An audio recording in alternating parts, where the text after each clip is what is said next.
Hey, what's up? So, first and foremost, I just want to say, bro, thank you.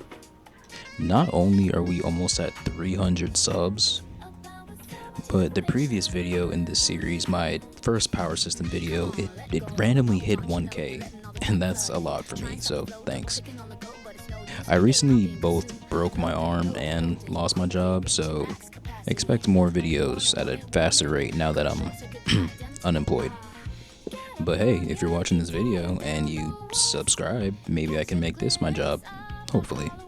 So if you haven't read the title or you're unaware, in this video I'm going to be using the power system that I made in the previous video to actually make characters and powers. And if you haven't already and you want to kind of understand more about how the power system works, I'm not going to get super in-depth with it in this video. Check out the previous one. Thanks. Alright, let's get into the first character. This is Net. If I have to wage a war, no, I really do it. If I had to push a mountain, no, I really move it. Bitch, I'm always playing chess, no, I'm never clueless. Think you got the upper hand, you must be real stupid. Get a fucking guillotine, baby, cut my head off. It ain't really what it seems, baby, you know better. Get a fucking guillotine, baby, cut my head off. It ain't really what it seems, baby, you know better. Get a fucking guillotine, baby, cut my head off.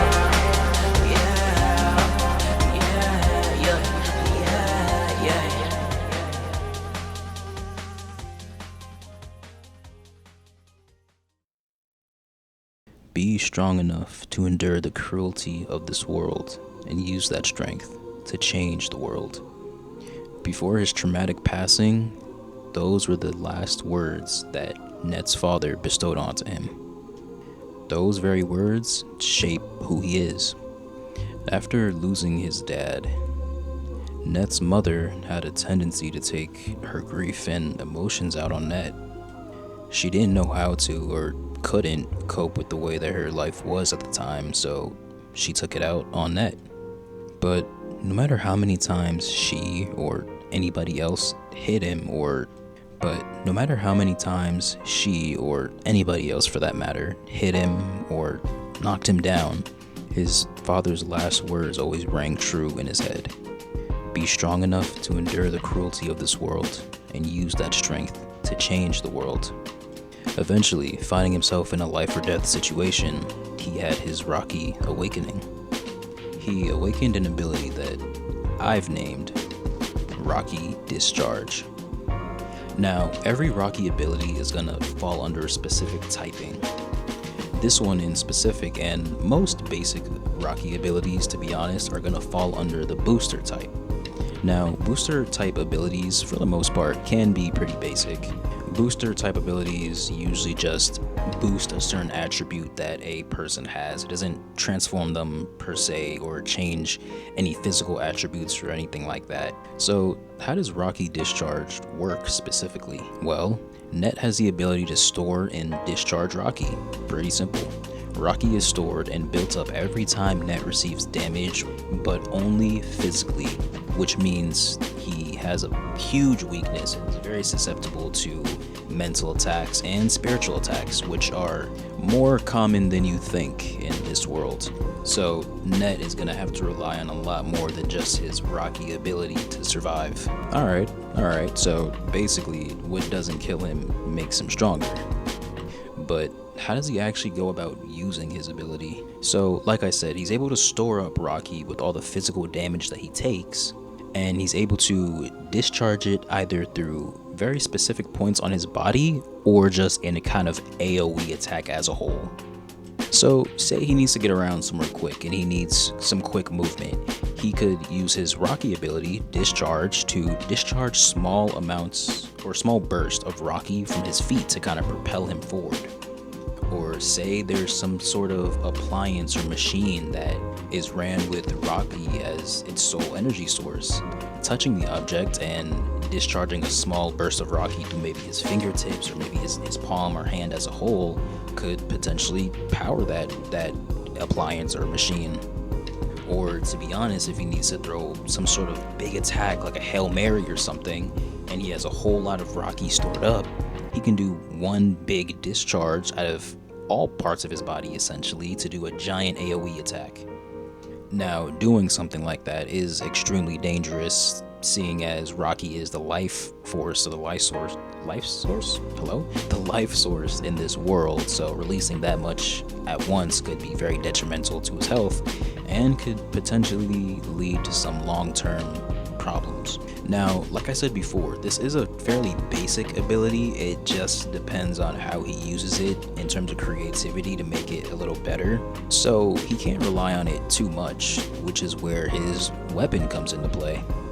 Now, his weapon, Demon Bat, is something I like to call a predecessor object. Now, a predecessor object is an object or a weapon, it could really be whatever, that has the spirit of a extremely powerful being inside of it. Now, when I say powerful, I don't always mean strong. It just means that the spirit who is binded to this object had so much Rocky that their leftover spirit is basically influencing this object to a greater degree. So in this case, for the Demon Bat that Net holds, which is also linked to his father's death, but I'm not gonna spoil too much of what I got going on. I'm still baking a lot of the details, okay? So yeah. But in this case, a very powerful being who had a crazy amount of Rocky basically had a part of its spirit bound to this bat with a sort of ritual or process, thus creating the current Demon Bat. Now, Net has been in possession of this Demon Bat for some time now, years actually, and because of the overwhelming influence that this weapon has, because of, you know, the spirit and the Rocky, and because of Net's constant exposure for years, it has influenced and affected Net on a permanent level, on a spiritual level, on a physical level, which is why he has such a demonic appearance now. He is human, he was human at least, but his almost non-stop use of this weapon has changed him on a spiritual and fundamental level. His appearance alone is something that he struggled with a lot throughout his life. Even now, he still struggles with it. Not only did his skin start to turn color, but his physical features in general changed. He grew a tail, he started to grow a horn, and not being able to cope with the fact that he changed physically, he attempted to stop it. He didn't want to accept it. He even tried to cut his horn, but now this is who he is. He has no choice but to accept it. He has no choice but to endure it and keep moving forward, stronger. Now, I know this video is a little short, but that's mainly in part to a couple different things that I'm working on. One, which is the most obvious thing, is I'm learning 3D modeling and 3D animation and 3D art. Because as I mentioned in my last video, I want to use this world that I'm building to make different things, like a game, a manga, different cool things where I can world build a little more. So definitely expect more world building videos to come soon, really soon actually. Obviously I have other character videos that I'm in the process of making right now, but again, I gotta make the 3D animations and edit and all that stuff, you know. I don't have all the time in the world. Well, I mean, I kinda do now that I'm unemployed. But yeah, if you made it to the end, made it this far, thank you a lot. It really does mean a lot to me. I can't believe the last video that I made in this series even hit 1K. And again, we're on the road to hit 300 subs, so if you like this, like the video, subscribe. I appreciate it, and leave some comments down below if you're interested more about the world building aspect or how certain things work with the power system, and I'll make a video on it. I don't mind. Alright, with that being said, that's it. See you next time. Bye.